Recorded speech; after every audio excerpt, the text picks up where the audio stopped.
Hello friends, welcome to our YouTube channel तैयारी beginners की। ये है important current affair with static GK का वीडियो। तो वीडियो पूरा वॉच कीजिएगा, काफ़ी नॉलेज आपको मिलने वाली है। आप कोई एंट्रेंस एग्ज़ाम देने वाले हो या फिर कोई कॉम्पिटिटिव एग्ज़ाम की तैयारी कर रहे हो, स्टेट लेवल हो या फिर सेंट्रल लेवल हो, उस सभी के लिए बेनिफिट करेगा। तो वीडियो पूरा वॉच ज़रूर कर लीजिएगा। फर्स्ट क्वेश्चन है, वर्ष 2020 के लिए विश्व हाथी दिवस 12 अगस्त को मनाया गया। इसके लिए विषय क्या रहा है? तो 12 अगस्त को वर्ल्ड एलिफेंट डे के रूप में मनाया जाता है। और 2020 वर्ल्ड एलिफेंट डे के लिए थीम क्या रही है? तो थीम रही है bringing the world together to help elephants.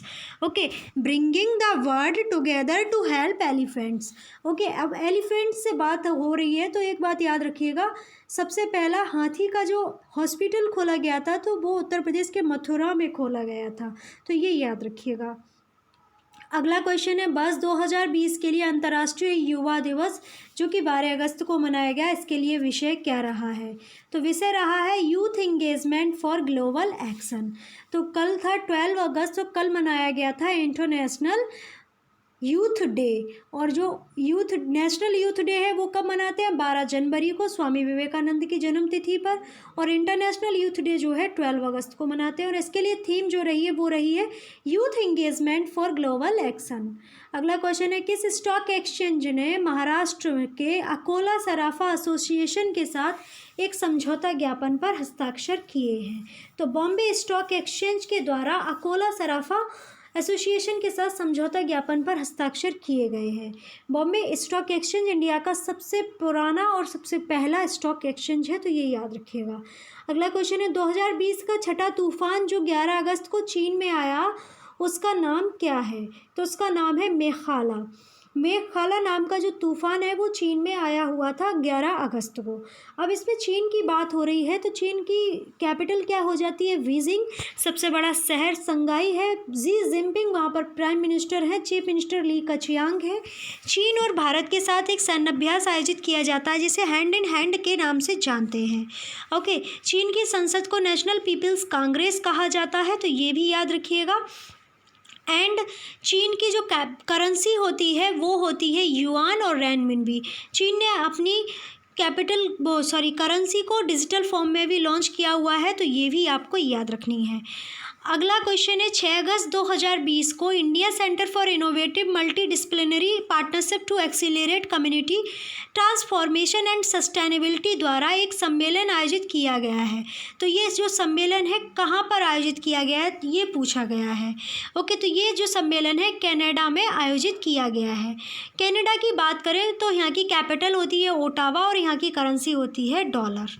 अगला क्वेश्चन है, जल शक्ति मंत्रालय द्वारा शुरू किया गया संस्थान कौन सा है जो निःशुल्क मांग पर प्रशिक्षण पाठ्यक्रमों तक पहुंच प्रदान करेगा? तो वो है स्वच्छ भारत मिशन अकादमी। ओके, अब जल शक्ति मंत्रालय की बात हो रही है तो इसके जो मिनिस्टर हैं वो हैं गजेंद्र सिंह शेखावत जी।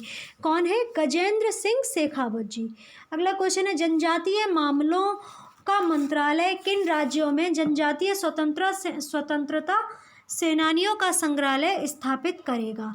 तो ये जो है गुजरात, झारखंड, आंध्र प्रदेश, छत्तीसगढ़, केरल, मध्य प्रदेश, तेलंगाना, मणिपुर और मिजोरम में जनजातीय मंत्रालय द्वारा जनजातीय स्वतंत्रता सेनानियों का संग्रहालय स्थापित किया जाएगा। ओके, तो अब गुजरात की बात हो रही है तो गुजरात के जो कैपिटल है वो गांधीनगर है। सबसे बड़ा शहर जो है अहमदाबाद है। सीएम विजय रूपानी है। आचार्य देवव्रत जो है वहाँ पर राज्यपाल है। झारखंड की बात करें तो झारखंड की कैपिटल होती है रांची और यहाँ पर सीएम हेमंत सोरेन है और द्रौपदी मुर्मू जी वहाँ पर कौन है? राज्यपाल हैं।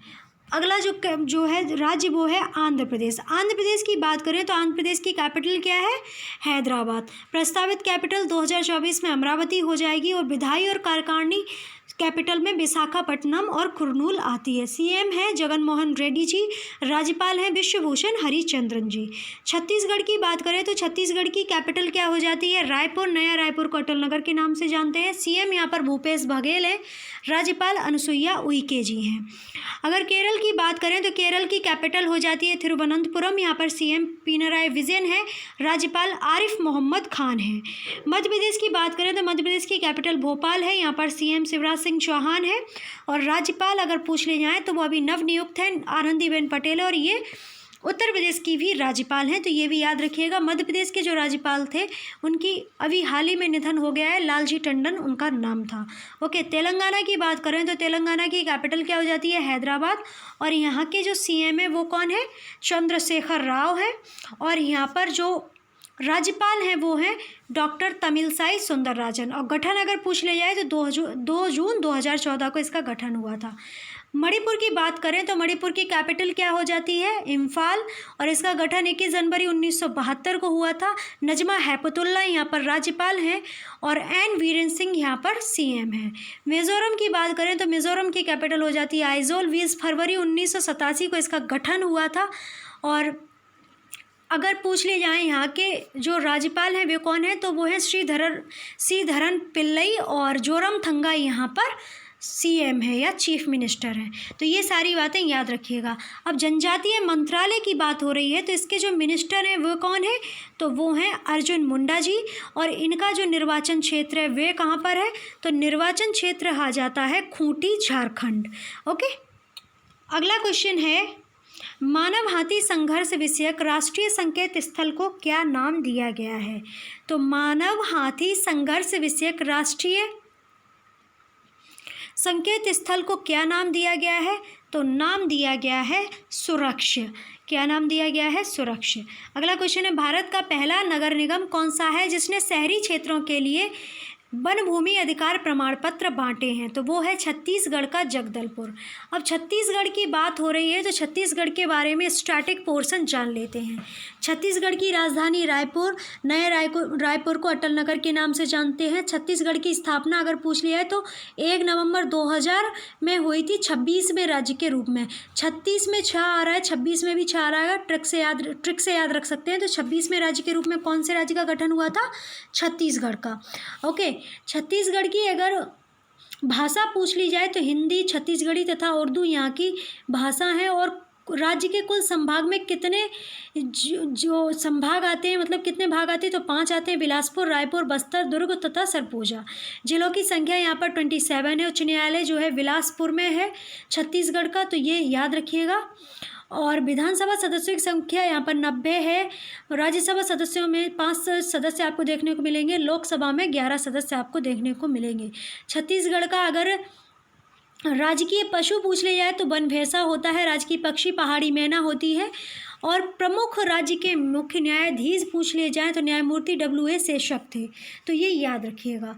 छत्तीसगढ़ में एशिया की सबसे बड़ी और सबसे पहली इमली मंडी है जो कि जगदलपुर में ही है, और जगदलपुर से ही संबंधित ये न्यूज़ भी है। तो वन भूमि अधिकार पत्र जो बांटे गए हैं छत्तीसगढ़ के जगदलपुर में बांटे गए हैं, और एशिया की सबसे बड़ी जो इमली मंडी है वह भी जगदलपुर में है। तो ये याद रखिएगा।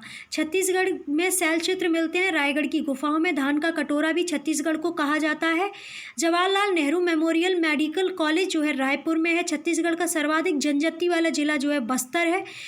छत्तीसगढ़ का एकमात्र लोहा इस्पात कारखाना जो कि भिलाई में, जो कि रूस की मदद से बना हुआ था। तो ये याद रखिएगा। छत्तीसगढ़ राज्य की सर्वप्रथम जो मांग की गई थी वो 1923 ईस्वी में की गई थी। राज्य में चौराहों का शहर जगदलपुर को कहा जाता है। तो जगदलपुर से 3 क्वेश्चन आपको देखने को मिल गए। वन भूमि अधिकार पत्र कहाँ बांटे गए हैं? छत्तीसगढ़ के जगदलपुर में। इमली मंडी सबसे बड़ी जो है जगदलपुर में होती है, और चौराहों का शहर छत्तीसगढ़ का जगदलपुर कहलाता है। अगला क्वेश्चन है, BEML के एक औद्योगिक डिज़ाइन केंद्र का उद्घाटन किस शहर में किया गया है? तो बेंगलुरु में किया गया। तो बेंगलुरु है क्या? ये कर्नाटक की कैपिटल है। बेंगलुरु को इलेक्ट्रॉन सिटी और सिलिकॉन वैली के नाम से भी जाना जाता है। एंड बेंगलुरु ये ऑफिशियल जो मतलब बेंगलुरु जो है एकमात्र ऐसा शहर जिसने अपना ऑफिशियल लोगो लॉन्च किया था 2018 में, जिसमें कन्नड़ और इंग्लिश में बेंगलुरु लिखा हुआ था। तो ये याद रखिएगा। कर्नाटक के CM अगर पूछ ले जाएं तो कौन है? VS येदियुरप्पा है। वजुभाई वाला जी वहाँ पर राज्यपाल हैं।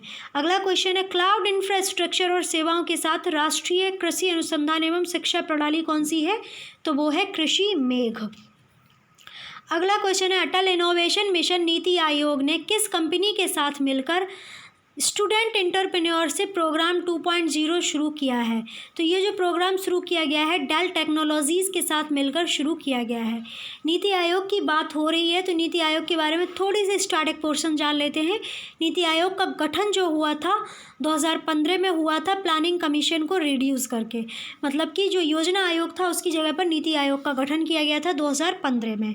ओके, उसके बाद नीति आयोग का हेडक्वार्टर नई दिल्ली में है। नीति आयोग के अध्यक्ष जो हैं प्रधानमंत्री होते हैं, मतलब कि नरेंद्र मोदी जी हैं। उपाध्यक्ष जो हैं राजीव कुमार जी हैं, और सबसे पहले पूछ ली जाए तो वो कौन थे, अरविंद पनगड़िया थे, और MD and CEO Amitabh Kant ji हैं। अगला क्वेश्चन है, भारतीय अंतर्राष्ट्रीय आर्थिक संबंध अनुसंधान परिषद के अध्यक्ष के रूप में किसे नियुक्त किया गया है? प्रमोद भसीन को नियुक्त किया गया है ईसर जज अहलवालिया की जगह पर। अगला क्वेश्चन है, भारतीय क्रिकेट नियंत्रण मंडल को 19 सितंबर से 10 नवंबर तक किस देश में इंडियन प्रीमियर लीग 2020 आयोजित करने के लिए केंद्र सरकार की औपचारिक मंजूरी मिल गई है? तो BCCI को IPL 2020 आयोजित करने के लिए सेंट्रल गवर्नमेंट से मंजूरी मिल चुकी है। तो किस देश में ये आयोजित किया जाएगा? तो ये संयुक्त अरब अमीरात UAE में किया जाएगा। UAE के शारजा, अबू धाबी और दुबई शहर में ये आयोजित किया जाएगा। BCCI के चेयरमैन अगर पूछ लिए जाए तो वो कौन है? सौरभ गांगुली जी। अगला क्वेश्चन है, मुंबई में नए प्रधान मुख्य आयुक्त जो कि प्राप्तिकर होंगे वे कौन है? तो वो बनी है पतंजलि झा जी। अगला क्वेश्चन है, किस राज्य सरकार ने 7 जिलों में स्वास्थ्य सेवाओं के बेहतर प्रबंधन में जिलाधिकारियों की सहायता के लिए विशेष सचिव रैंक के अधिकारियों को नियुक्त करने का निर्णय ले लिया है? तो ये जो निर्णय लिया गया है उत्तर प्रदेश सरकार के द्वारा लिया गया है। उत्तर प्रदेश सरकार क्या करेगी? 7 जिलों में स्वास्थ्य सेवाओं के बेहतर प्रबंधन के लिए जिलाधिकारी, मतलब जो DM होते हैं, उनकी सहायता से विशेष सचिव रैंक अधिकारियों को नियुक्त करने का निर्णय ले रही है। तो अब उत्तर प्रदेश के बारे में थोड़ी सी जानकारी ले लेते हैं। उत्तर प्रदेश की राजधानी लखनऊ का अगर पूछ लिया जाए किस नदी के किनारे बसा हुआ है? तो ये गोमती नदी के किनारे बसा हुआ है।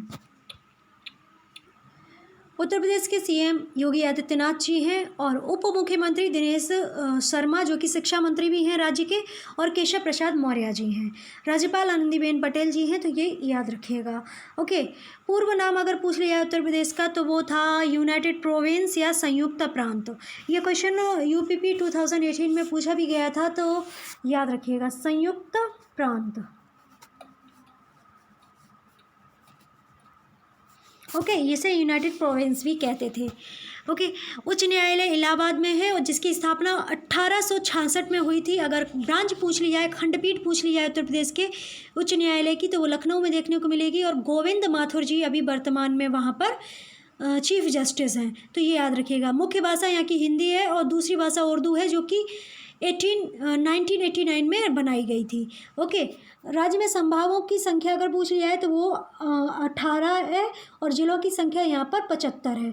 तो ये याद रखिएगा। विधानमंडल यहाँ की द्विसदनात्मक है। विधानसभा की सदस्यों की संख्या वो 403 है, और एक एंग्लो इंडियन 404 हो जाती है। विधान परिषद सदस्यों की संख्या 100 है, जो भी सबसे ज़्यादा है। लोकसभा में सदस्यों की संख्या 81 है, जो भी सबसे ज़्यादा है, और राज्यसभा सदस्यों की संख्या 31 है। तो ये याद रखिएगा। राजकीय पशु बारहसिंगा है, राजकीय पक्षी सारस या क्रूंच है, राजकीय पुष्प जो है पलाश है, राजकीय चिन्ह मछली और तीर कमान है। प्रथम उपराज्यपाल अगर पूछ लिया है तो श्रीमती सरोजनी नायडू जी थी। मुख्यमंत्री प्रथम जो थे गोविंद वल्लभ पंत जी थे। ओके, विद्युत परियोजनाएं पूछ ली जाए तो नरोरा एटॉमिक पावर प्लांट जो कि बुलंदशहर में है। तो ये याद रखिएगा। सुपरताप विद्युत परियोजना सिंगरौली में है। सबसे अधिक जनसंख्या वाला जिला जो उत्तर प्रदेश का वो इलाहाबाद है, और सबसे कम जनसंख्या जो है महोबा में देखने को मिलेगी। ओके, महिला मुख्यमंत्री अगर प्रथम महिला मुख्यमंत्री पूछ ली जाए तो वो सुचेता कृपलानी जी हैं, और अनुसूचित जाति की महिला मुख्यमंत्री तो वो है सुश्री मायावती जी।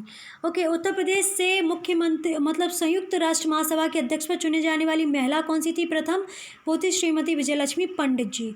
तो ये याद रखिएगा। अलीगढ़ मुस्लिम विश्वविद्यालय की स्थापना सर सैयद अहमद खान ने 1920 में की थी। धार्मिक पुस्तकों के प्रकाशन के लिए प्रसिद्ध गीता प्रेस जो है गोरखपुर में है। संत कबीर का महाप्रयाण स्थान जो है मगहर जो स्थान है वो भी गोरखपुर में। और गोरखपुर में सबसे ज़्यादा बारिश होती है उत्तर प्रदेश के अंदर, और मथुरा में सबसे कम बारिश होती है। तो ये याद रखिएगा। इंदिरा गांधी नक्षत्रशाला लखनऊ में अवस्थित है।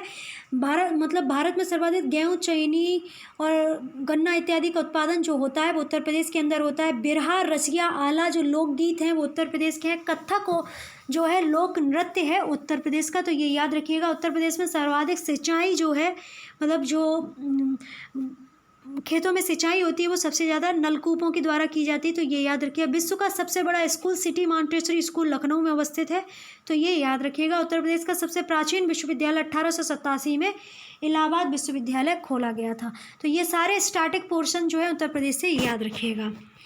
अगला क्वेश्चन है, किस राज्य सरकार ने आदिवासी क्षेत्रों के 10,000 गाँवों में पेड़ों का प्रबंधन करने के लिए युवाओं के समूह बनाने के लिए इंदिरा वन मितान योजना शुरू की है?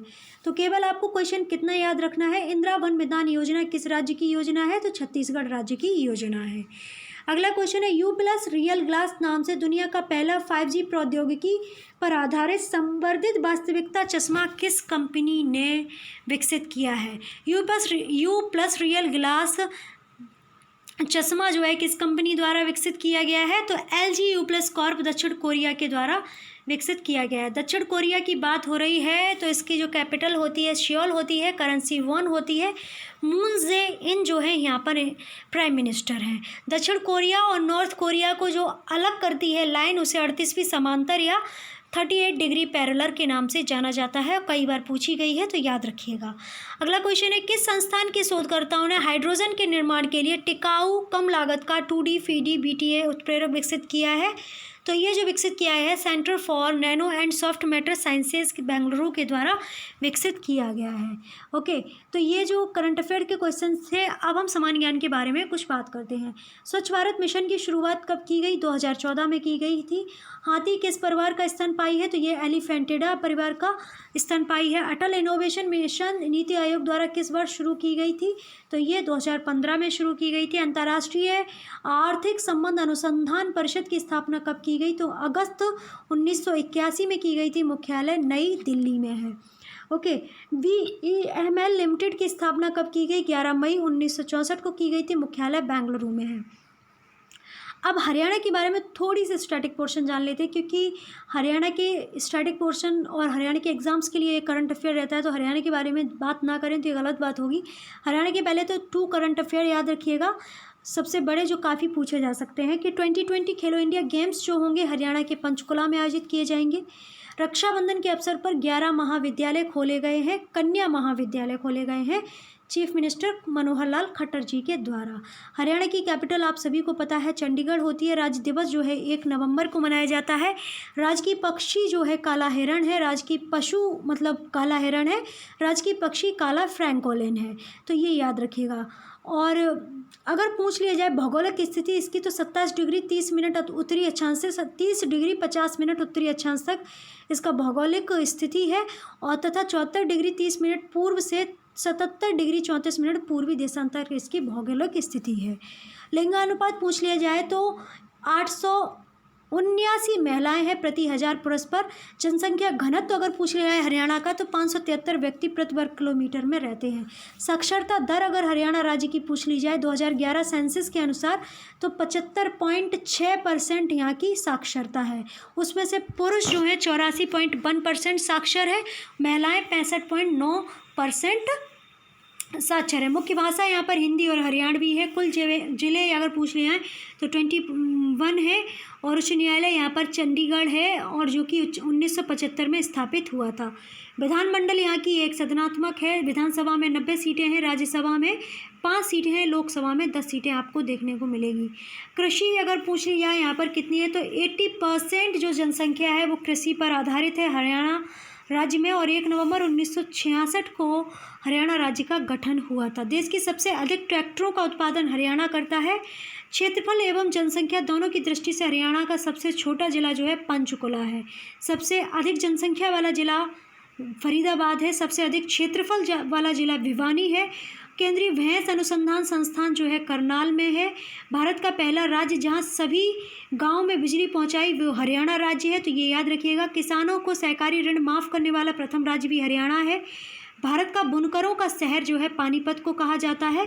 भारत में 80% लगभग कार का उत्पादन जो है हरियाणा में होता है, तो ये याद रखिएगा।